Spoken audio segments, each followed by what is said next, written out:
Minasan, konnichiwa, genki desu ka? Ureh! Kok tak ada? Walaupun pakai kode yang penting murah tapi cepat habis, goblok. Kali ini kita akan mereview film Jepang berjudul versi live actionnya. Ureh! Tanpa basa-basi, langsung saja siapkan posisi terbaik Anda dan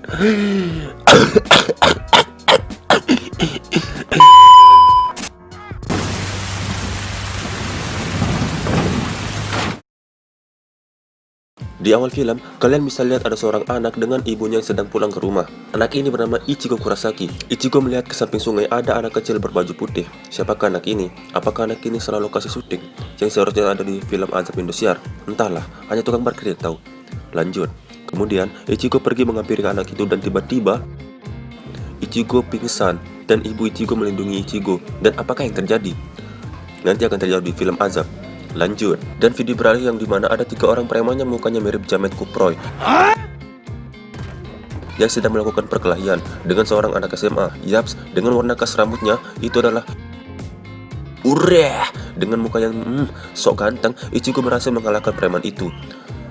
Ichigo, dia bisa melihat arwah atau roh, atau bisa dibilang anak indigo. Oleh karena itu, Ichigo berkelahi gara-gara teman mirip Jamet itu menendang bunga milik anak yang sudah mati, yang arwahnya belum tenang gara-gara tertabrak mobil. Preman Jamet itu pun bengong dan nganga dan mengira itu sebuah lelucon. Anjir, pantesan mereka bengong. Habis Ichigo aja yang bisa melihat. Kemudian, Ichigo menyuruh preman itu meminta maaf kepada si arwah bocah itu, dan Ichigo berniat merapikan bunga milik anak itu, dan tiba-tiba preman itu datang dari belakang tubuh Ichigo dan berniat menebas kepala Ichigo dengan skateboardnya yang dimilikinya. Dan tidak semudah itu Ferguson. Tiba-tiba muncul teman sekelas Ichigo yang bernama Chad yang menyelamatkan Ichigo. Lanjut. Video beralih di mana Ichigo sampai di rumah dan terlihat Ichigo mempunyai 2 orang adik. Mereka bernama Karin dan Yuzu. Oh, kawaii. Lanjut, Ichigo tinggal bersama ayahnya sedangkan ibunya sudah meninggal waktu Ichigo diselamatkan di sungai itu. Kemudian, Ichigo pergi memasuki kamarnya dan tiba-tiba Ichigo melihat arwah perempuan cantik. Mulus. Wanita itu bernama Rukia, adalah roh Shinigami atau dewa kematian. Tiba-tiba, Rukia mendengar dan melihat alat pendeteksi Dragon Ball milik Goku yang ia ambil dari Jamet menyala dan mendeteksi holo atau roh jahat yang akan menyerang adiknya Ichigo, Yuzu. Ichigo yang saat itu sedang ditahan oleh Rukia langsung pergi menghampiri adiknya, dan sesampainya di bawah tiba-tiba, bisa kalian lihat, Yuzu diculik oleh holo jahat itu.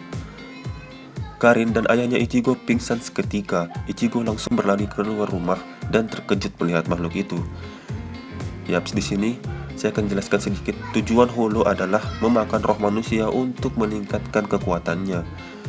Lanjut, kemudian Ichigo berniat menyelamatkan Yuzu, namun naas kekuatannya tidak cukup dan terpental. Geblek. Rukia pun datang menusuk tangan holo itu dan Yuzu pun berhasil dilepas. Kemudian Ichigo pergi membawa Yuzu di belakang mobil biar aman. Goblok, kenapa gak dimasukin ke rumah aja sih? Anjir. Lanjut, kemudian holo itu menyerang Ichigo dan Rukia berhasil menepisnya. Namun Rukia terluka yang membuat kekuatannya lemah. Cara satu-satunya untuk mengalahkan holo itu adalah dengan cara Ichigo berubah menjadi Shinigami seperti Rukia. Caranya adalah Rukia menusuk jantung Ichigo dan Rukia mentransfer kekuatannya melalui pedang dan penusukan pun dimulai. Tiba-tiba, anjir.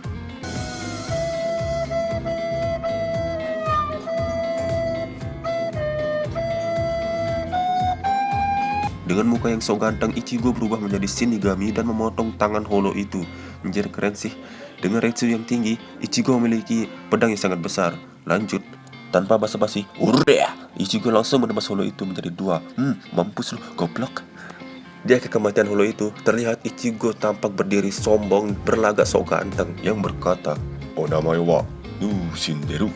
Artinya, mampus lu, cingir.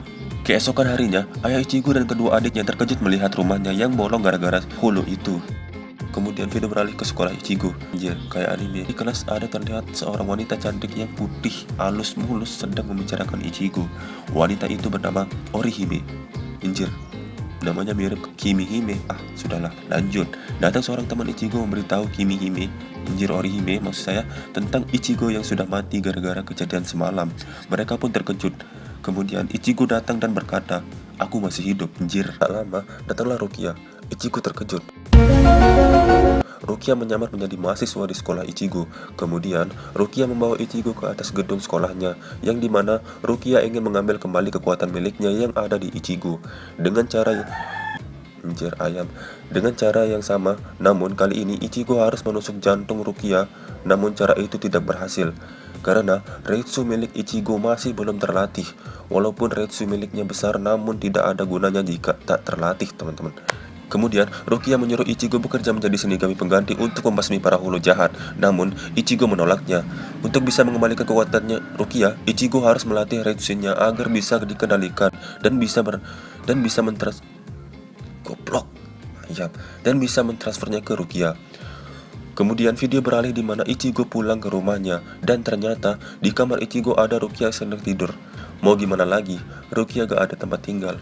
Ayahnya yang sedang mendengar Ichigo berbicara dengan Rukia langsung menuju ke kamar Ichigo.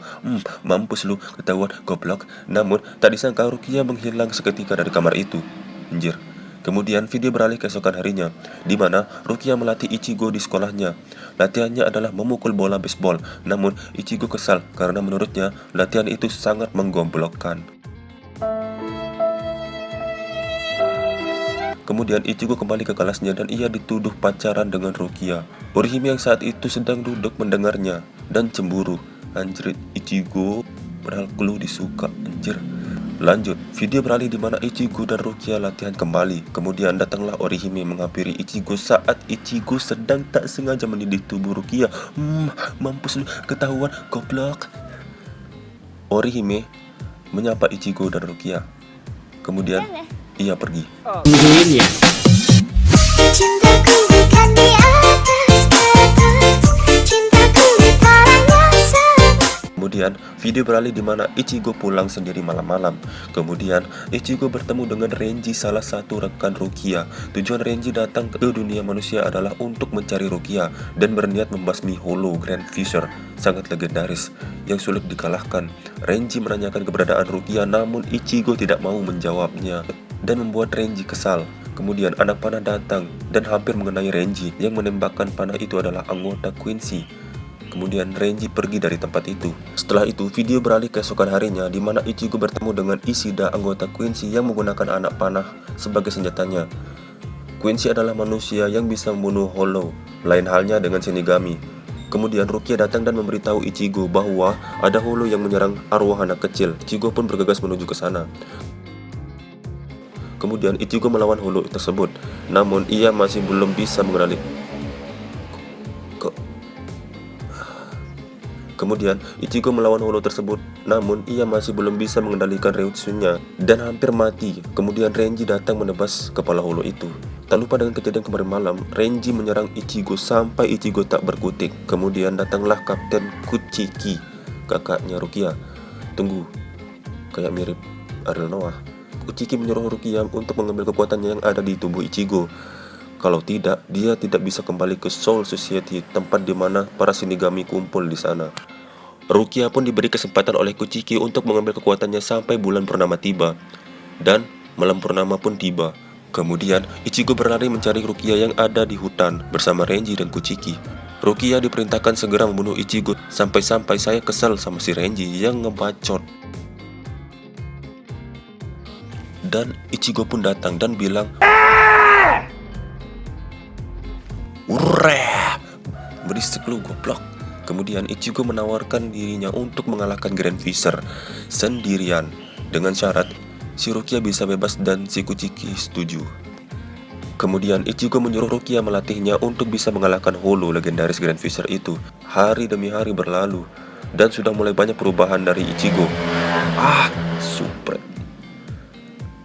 Mulai dari kelincahan dan kekuatannya. Malam pun tiba. Rukia menjelaskan asal-usul Holo itu berubah yang bermula dari wujud seorang gadis kecil yang sontak Ichigo pun sadar bahwa selama ini yang telah membunuh ibunya adalah Grand Fisher itu. Kemudian Ichigo dan Rukia latihan memaksimalkan hari yang ada dan Ichigo pun berhasil mengendalikan Reitsu-nya.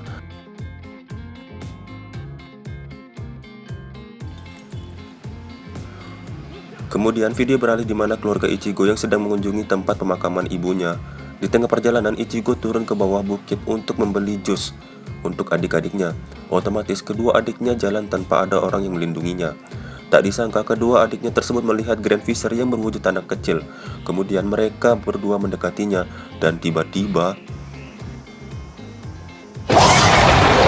video beralih ke ayahnya. Ayahnya yang sedang kesal karena capek menunggu memutuskan untuk turun dari bukit itu. Kemudian Rukia dan Ichigo menyerang makhluk Grand Fisher tersebut. Dan holo itu membawa Ichigo ke tengah kota.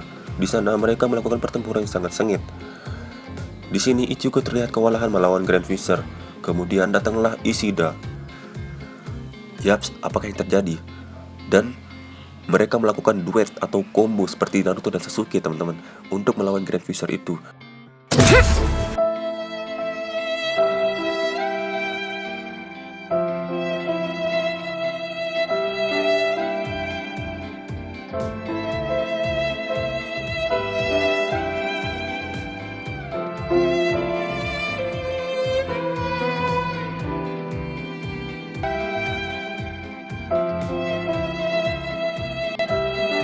Dan akhirnya mereka menang. Ketika Ishida berbicara dengan Ichigo, Ishida ditusuk tubuhnya melalui belakang oleh Renji. Anjir, bangsat emang si Renji. Gak bisa lihat orang senang apa. Lanjut. Dan di sini terjadi pertempuran sengit antara Ichigo versus Renji. Walaupun Ichigo sudah lemas, dia masih bisa melawan Renji. Yang membuat Renji terkejut adalah Ritsu milik Ichigo sangatlah besar. Dan Ichigo pun mengalahkannya dengan memotong pedang milik Renji. Mampus lu, goblok Renji, anjir. Singkat cerita, Ichigo hampir dibunuh oleh Kuchiki. Namun Rukia menyelamatkannya dengan mengambil kembali kekuatan milik Rukia. Di sini saya jelaskan sedikit, ketika Rukia akan mengambil kekuatannya dari tubuh Ichigo, Ichigo langsung tidak mengingat tentang dia sudah pernah menjadi Shinigami. Dan di akhir cerita, Ichigo berada di kelas dan membuka catatan di bukunya yang bertuliskan, jika kau buka mulut maka kau akan mati. Anjir, ending yang sangat... Ya, sudahlah teman-teman.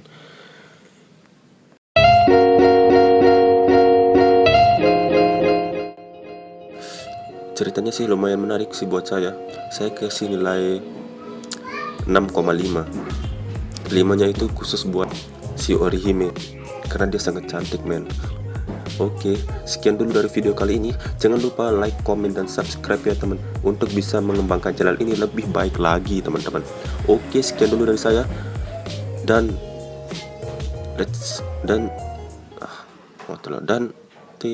bersambung.